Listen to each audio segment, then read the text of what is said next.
Hello friends, আমি সুনিতা। আমার নতুন একটি ভিডিওতে আপনাদের সকলকে স্বাগত জানাই। আমি আজকে বানাবো মসুর ডালের বড়া। প্রথমে মসুর ডালটাকে 2 ঘন্টা ভিজিয়ে রাখবো। ভিজিয়ে রাখার পর ওটাকে ভালোভাবে ধুয়ে বেটে নেব।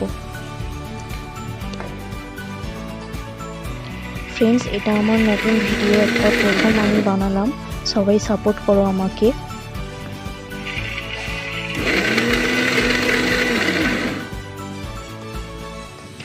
ডালটা বাটা হয়ে গেলে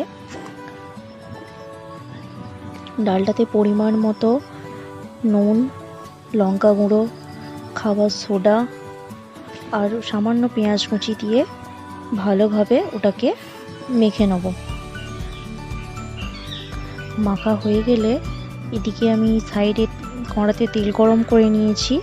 তেলটা গরম হয়ে গেলে একে একে বড়াগুলো সুন্দর করে উল্টে পাল্টে ভেজে নিতে হবে।